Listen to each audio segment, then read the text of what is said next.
warahmatullahi wabarakatuh. Perkenalkan, nama saya Yuliana Ega Saputi, NIM 220603110074. Di sini saya akan menjelaskan analisis kadar garam NaCl pada telur asin menggunakan metode argentometimor. Topik yang akan dibahas yang pertama yaitu latar belakang, yang kedua yaitu tujuan penelitian, yang ketiga metode penelitian, keempat hasil, dan yang terakhir kesimpulan. Latar belakang penelitian. Telur merupakan salah satu produk peternakan unggas yang memiliki nilai gizi tinggi, namun memiliki kelemahan berupa daya simpan yang pendek, sehingga diperlukan pengawetan.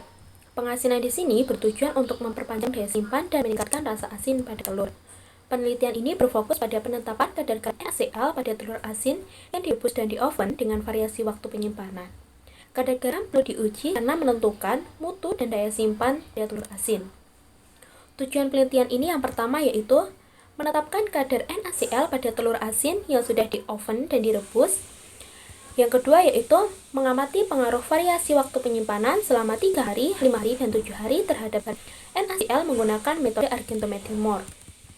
Metode penelitian yang pertama, pengambilan sampel dilakukan secara populatif sampling dengan mengambil telur bebek yang ada di pasar tradisional A.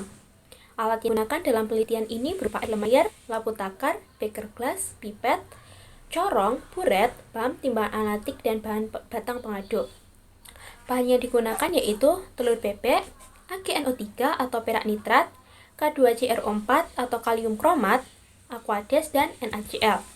Penetapan kadar NaCl dilakukan dengan metode titrasi argentometimor dengan larutan standar atau titran berupa AgNO3 dan indikator berupa K2CrO4 sebanyak 5% dan titik akhir titrasi ditandai dengan terbentuknya endapan merah bata muda. Tahapan analisis yang pertama yaitu tahap pengasinan. Pengasinan dilakukan dengan cara membaluri telur bebek dengan garam dan batu bata merah. Selanjutnya, telur didiamkan selama 3 hari, 5 hari, dan 7 hari. Setelah proses pendiaman, telur dicuci, lalu di-oven dan direbus. Selanjutnya yaitu tahap preparasi sampel. Preparasi sampel dilakukan dengan memotong-motong telur yang sudah di-oven dan direbus, kemudian ditimbang sebanyak 25 mg. Telur yang sudah ditimbang, kemudian dilarutkan menggunakan 30 ml Aquades. Selanjutnya, dipanaskan sebentar dengan tujuan garam terlarut.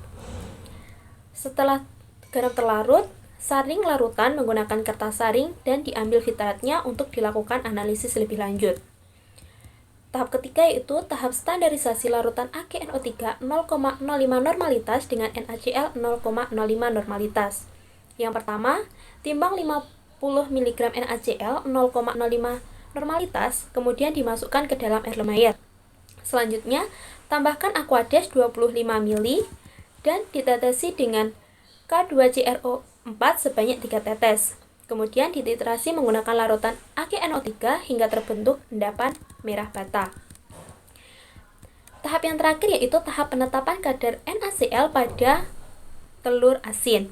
Yang pertama, dipipet 2 ml filtrat, kemudian dimasukkan ke dalam Erlenmeyer. Selanjutnya, filtrat diencerkan menggunakan 20 ml Aquades dan ditetesi K2CrO4 sebanyak 3 tetes.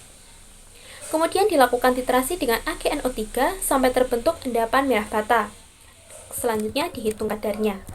Berdasarkan hasil analisis, pada telur asin di-oven pada hari ketiga didapatkan kadar NaCl sebanyak 1,38%, hari kelima 1,85%, dan hari ketujuh 2,51%. Sedangkan pada telur asin yang direbus pada hari ketiga didapatkan kadar NaCl sebanyak 1,18%, hari kelima 1,70%, dan hari ketujuh 2,1%. Standar minimum kadar garam NaCl pada telur asin menurut SNI yaitu sebesar 2,0%.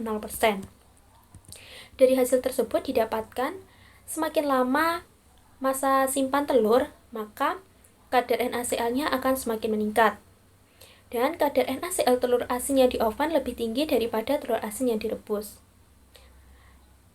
Dari hasil tersebut didapatkan hanya pada penyimpanan 7 hari, telur asin memenuhi standar minimum kadar NaCl yang telah ditetapkan.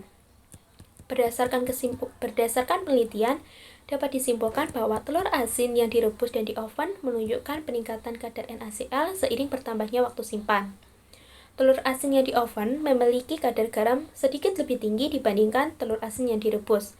Hal tersebut terjadi karena pada telur asin yang direbus, garam sebagian sudah terlarut dalam air.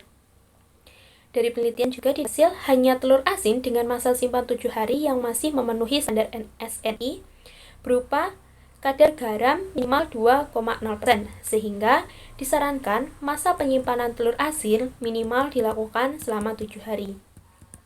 Sekian yang dapat saya sampaikan mengenai analisis kadar garam NaCl pada telur asin dengan metode argometri mol. Apabila ada kurangnya, saya mohon maaf. Akhirul kalam. Wassalamualaikum warahmatullahi wabarakatuh.